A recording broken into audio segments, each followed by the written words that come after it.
அடுத்த ஒரு சாரார் அல்லாஹ் சொல்றான், கத் அஃப்லஹல் முஃமினூன், மூமின்கள் வெற்றி பெற்று விட்டார்கள். அல்லதீன ஹும் ஃபீ ஸலாத்திஹிம் காஷிஊன், அவர்கள் தொழுகையில் எப்படி இருப்பாங்க? மூமின்கள் வெற்றி பெற்று விட்டார்கள். வெற்றியாளர்களுடைய முதலாவது அடையாளமே அதுதான். வெற்றியாளர்களுடைய முதலாவது அடையாளம் என்ன? தொழுகையில் அவர்கள் அல் ஹுஷூ, ஐன் கடைசியில அல் ஹுஷூ இருக்கும், உள்ளச்சத்தோடு இருப்பார்கள். அவர்கள் உணர்வோடு, அதாவது ரப்போடு பேசுகிற சிந்தனையில் இருப்பார்கள். வெளி சிந்தனைகளை குறைத்துக் கொள்வார்கள். அவர்களுடைய அசைவு, அவர்களுடைய எண்ணங்கள், சிந்தனைகள் எதுவுமே அவர்களுடைய எல்லையை தாண்டி செல்லாது, அவருடைய கட்டுப்பாட்டை மீறி செல்லாது. அல் ஹுஷூ இருக்கும். தக்பீரை கட்டின உடனே என்ற ரப்போட பேசுறேன், வேற சிந்தனைகள் போனா கட்டுப்படுத்திடணும். சிந்தனை வெளியே போகும், ஆனா கட்டுப்படுத்திடணும். கட்டுப்படுத்தி உள்ள கொண்டு வரணும். அவர் ஓதுறது, அதை கேட்கிறது, அதுல சொல்லப்படுற விஷயங்கள், சொர்க்கம், நரகம், மறுமை, அல்லாஹ் என்ன, அந்த சிந்தனைக்குள்ள நீங்க உங்கள் சிந்தனைகளை சிறைபிடித்துக் கொள்ளுங்கள். அதான் அல் ஹுஷூ. அல்லாஹ்வோட, ரப்போட, என்னுடைய ரப்பு பார்க்கிறான், என்னுடைய ரப்பு பேசுகிறான், நான் அசைவதை அல்லாஹ் பார்க்கிறான், என்னுடைய எண்ணங்களை பார்க்கிறான், அல்லாஹ் தஆலா என்னுடைய உள்ளங்களில் ஊசலாடுகின்றவற்றை அல்லாஹ் பார்க்கிறான், அல்லாஹ் எல்லாவற்றையும் அறிந்திருக்கிறான். எனவே நான் அல் ஹுஷூவோடு தொழ வேண்டும். அடுத்த அல்லாஹ் என்ன சொல்றான்? கத் அஃப்லஹல் முஃமினூன் அல்லதீன ஹும் ஃபீ ஸலாத்திஹிம் காஷியூன் வல்லதீன ஹும் அனில் லஹ்வி முஅரிதூன். அவர்களிடத்துல கேளிக்கையான வீணான விளையாட்டுக்கள், கேளிக்கை அவர்களிடத்துல இருக்காது. சும்மா சின்ன சின்ன விஷயங்கள், அதுகள் அதை பெருசுபடுத்துறது, அதே மாதிரி வீணான விஷயங்களுக்குள்ள தன்னை ஈடுபடுத்திக் கொள்வது அவங்ககிட்ட இருக்காது. அடுத்த அல்லாஹ் என்ன சொல்றான்? வல்லதீன ஹும் லிஸ்ஸகாத்தி ஃபாயிலூன் வல்லதீன ஹும் அனில் லஹ்வி முஅரிதூன் வல்லதீன ஹும் லிஸ்ஸகாத்தி ஃபாயிலூன். தொழுகை அது உடல்ல உள்ளச்சத்தை கொண்டு வந்து கல்பால தொழுகிற அதே நேரம் கல்புல இருக்கிற அந்த உலக மோகத்துக்கு அவர்கள் சவாலாக தொழுகை கொண்டு வைத்து, இந்த சொத்தும் செல்வமும் என்னிடம் இருப்பதை விட இது உரித்தான ஏழைகளுக்கு செல்ல வேண்டும் என்பதில் இன்பமாக கொடுக்கிற ஒரு நிலையை தொழுகை கொடுக்கும். அல்லாஹ் சொல்கிறான், தொழுகையாளிகள் அவர்கள் இப்படி தொழுகையை வாழ்க்கையாக மாற்றி கேளிக்கையிலிருந்து தன்னை தவிர்த்துக் கொள்வார்கள். இருக்கிற பொருளாதாரத்தில் ஜகாத்தை அவர்கள் கொடுப்பார்கள். பொருளாதாரத்தை கொடுப்பாங்க. தொழுகிறார், 5 நேரம் தொழுகிறார், இபாதத் செய்கிறார், வணக்கத்துல முன்சஃப்ல இருந்து தொழுகிறார், ஜகாத்துல ஈடுபாடு அவர்கிட்ட இல்ல, சதக்காவில் அவருக்கு ஈடுபாடு இல்லைண்டா தொழுகையில் உள்ளச்சம் இல்லை, தொழுகையில் அவருடைய பூரணத்தன்மை பேணப்படவில்லை. எனவே அல்லாஹ் சொல்றான், தொழுகையில் உள்ளச்சத்தோடு இருப்பவர்களுடைய அந்த தொழுகையின் நிலை உள்ளச்சமாக இருக்கும். தொழுகைக்கு வெளியே இருக்கிற நடைமுறை வாழ்க்கையில் இருக்கிற ஒவ்வொரு அசைவும் பாவத்தில் இருந்து விலகி நன்மையை செய்கிற, குறிப்பாக உலக மோகத்தை கல்விலிருந்து வெளியே போட்டு அல்லாஹ்வுடைய மோகத்தை உள்ளுக்குள்ளே கொண்டு வந்து வாழுகிற அந்த அல் ஹயாத் தர்பவியா, ரப்பானியா, இந்த வாழ்க்கையை அவர்கள் கொண்டு வருவார்கள். ரப்பை சார்ந்திருப்பார்கள். ரமதானிகளாக, ரமலானை மாசத்தை சார்ந்திருக்காமல் ரப்பை சார்ந்த ரப்பானிகளாக இருப்பார்கள். அந்த ஒரு நிலையை அவர்கள் உருவாக்கிக் கொள்வார்கள். அது ஆன்மாவுக்கு கிடைக்கிற மிகப்பெரிய பயிற்சி. உலகத்தில் இருக்கிற சொத்து செல்வங்கள், உலகத்தில் இருக்கிற ஆசா பாசங்களில் உள்ள அளவு கடந்த மோகத்தை எல்லாம் குர்பான் செய்து அறுத்துவிட்டு உள்ளத்தில் ரப்புடைய அந்த அன்பையும் ஆதரவையும், அவன் என்னை பொருந்திக் கொள்ள வேண்டும் என்ற இலக்கையும் வைத்து அவர்களுடைய வாழ்க்கையை தொழுகையாக மாற்றுவார்கள்.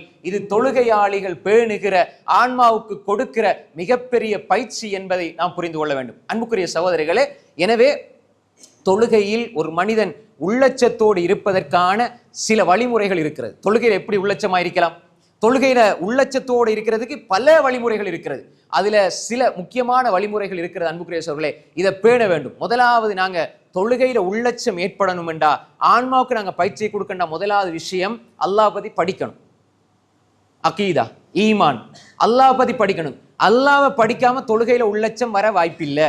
நான் சொல்ற அந்த பாயிண்ட்ஸை நல்லா எடுத்துக்கொள்ளுங்க, நல்ல மனசுல சிந்தனையோடு எடுத்துக்கொள்ளுங்க. ஏன்னா நிறைய பேர் கேட்கிற கேள்வி, தொழுகையில உள்ளச்சம் வரதுக்கு என்ன செய்யறது? முதலாவது நீங்க அல்லாஹ் பத்தி படிங்க, ரப்ப பத்தி படிங்க. ரப்ப படிக்க படிக்க படிக்க ஃபஅலம் அன்னஹு லா இலாஹ இல்லல்லாஹ் வல்லாஹு அல்லதி லா இலாஹ இல்லாஹு ஆலிமுல் கைபி வஷ்ஷஹாதா ஹுவர் ரஹ்மானுர் ரஹீம். சூரா அல் ஹஷ்ர் கடைசி வசனங்கள் எடுத்து பாருங்க.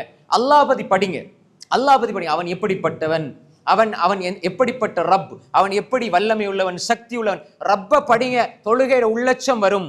அது ஆன்மாவுக்கு கொடுக்கிற பயிற்சி. நீங்க தொழுகைக்கு தயாராகி வார நேரம் இப்படி நீங்க இதை படிச்சுட்டு வாங்க. ரப்ப பத்தி படிக்க படிக்க படிக்க மாஷா அல்லாஹ் இன்னி நிறைய வாய்ப்புகள் இருக்குது, வளங்கள் இருக்குது. தவற விட்டுறாங்க சகோதரர்களே. ரப்ப பத்தி படிங்க. நோன்பு முடிஞ்ச உடனே எங்கட எல்லாம் முடிஞ்சது, அமல் முடிஞ்சது, இபாதத் முடிஞ்சு நினைக்காதீங்க. அல்லாஹ் நம்முடைய வாழ்க்கையின் கடைசி மூச்சு வரை அல்லாஹ்வை தொழுறதுக்கு ஒரு பாக்கியத்தை அல்லாஹ் தருவான். அதை போற வெற்றி வேற எதுவுமே கிடையாது சகோதரர்களே. கடைசி நொடி வரை அல்லாஹ் தொழுகையை தவற விடாம நீ என்ன பாதுகாத்திரியா அல்லாண்டு ஒரு துவாவை நாங்க தொழுகையிலே கேட்கணும் சோதர்களே. நிறைய பேர் தொழுவாங்க, தொழுகையை அப்படியே விட்டுருவாங்க, தொழுகையை விட்டுருவாங்க. ஏன்னா அது உள்ளட்சம் இல்லாத தொழுகை. அதனால தொழுகையில ஒரு அந்த ஈர்ப்பும் பிடிப்பும் இருக்காது. நிறைய பேர் தொழுகையில ஏன் ஈர்ப்பு இல்லை, ஏன் பிடிப்பு இல்லை, ஏன் தொழுகையில ஆனந்தம் இல்லை? ரசூல் ஸல்லல்லாஹு அலைஹி வஸல்லம் என்ன சொன்னாங்க? ஜுஇலத் குர்ரத்து ஐனி ஃபிஸ் ஸலா, தொழுகையில் தான் என் கண்குளிர்ச்சி இருக்கிறது, தொழுகையில் தான் என் கண்குளிர்ச்சி இருக்கிறது. ஏதாவது கஷ்டம் வந்துட்டா, யா பிலால் அக்கிமிஸ் ஸலா அரிஹ்னா பிஹா, பிலாலே தொழுகைக்காக பாங்க சொல்லி இகாமத் சொல்லுங்க, நாங்க அதன் மூலமாக எங்களோட உள்ளத்துக்கு அமைதியை தாங்கன்னு சொன்னாங்க ஸல்லல்லாஹு அலைஹி வஸல்லம். ரசூலுல்லாஹ் தொழுகையில நிம்மதியை தேடினாங்க. நாங்க கொஞ்ச நேரம் 5 நிமிஷத்துல வாரேன், தொழுகு முடிஞ்சு நிம்மதியை தேடுறோம். எப்படி நிம்மதி கிடைக்கும்? ஏதாவது பார்க் பீச்சுக்கு போறதுக்கு கொஞ்ச நேரம் இந்த வாரம் 5 நிமிஷத்துல தொழுதுட்டு வரேன், அவசரமா தொழுதுட்டு வரேன், அவசரமா தொழுதுட்டு நிம்மதியை தேடி வெளியே போறோம். ஆனா ரசூலுல்லாஹ் நிம்மதி தேவைன்னா தொழுகைக்குள்ள வந்தாங்க. தொழுகையில கிடைக்காத நிம்மதி, ரப்புக்கு முன்னால கிடைக்காத நிம்மதி, ரப்போட பேசுறதுல கிடைக்காத நிம்மதி உங்களோட மனைவியோட பேசுறதுல கிடைக்குமா? இந்த மஹ்லூக்களோட பேசுறதுல கிடைக்குமா? உங்களோட நண்பர்களோட பேசுறதுல கிடைக்குமா? கடைத்தெருவுல பேசுறதுல கிடைக்குமா? ரப்போட பேசுறதுலே உள்ள நிம்மதி அடையலடா, வேற யாரோட பேசி நிம்மதி அடையும் சோதர்களே? இந்த ஹாலிக்கோட பேசி நிம்மதி கிடைக்கலடா, மஹ்லூக்கோட பேசி எப்படி நிம்மதி கிடைக்கும்? எனவே அல் ஹுஷூ எடுத்துக்கொள்ளுங்க. உள்ளச்ச முதலாவது ரப்ப படிங்க. அல்லாஹ் யார், அவன் எப்படிப்பட்டவன், அவனுடைய வல்லமை என்ன, அவனுடைய குதரத் என்ன, ஆற்றல் என்ன, அவனுடைய அழகிய பெயர்கள் என்ன, அவனுடைய பண்புகள் என்ன, அழகிய பண்புகள் என்ன, ரப்பு யார், இதை படிங்க தொழுகையில உள்ளச்சம் வாரத்துக்கு. இரண்டாவது அன்புக்குரிய சகோதரர்களே, தொழுகையினுடைய வழிமுறைகளை குர்ஆன் சுன்ன அடிப்படையில் நீங்கள் பேணி கொள்ளுங்கள். ஷாஃபி மதுஹப், ஹனஃபி, ஹம்பலி, மாலிக், இப்படி இந்த மதுஹபுகள் சார்ந்து இப்படி அவர் ஒன்று சொல்லுவார், இது சுன்னத்திலங்குவார், அவர் அப்படிங்குவார், இதெல்லாம் விட்டுட்டு குர்ஆன் சுன்ன அடிப்படையில் நீங்க அசைவுகள், ருக்கு எப்படி, சுஜூத் எப்படி, தொழுகையில் அவசரத்தை தவித்துக் கொள்ளுங்கள்.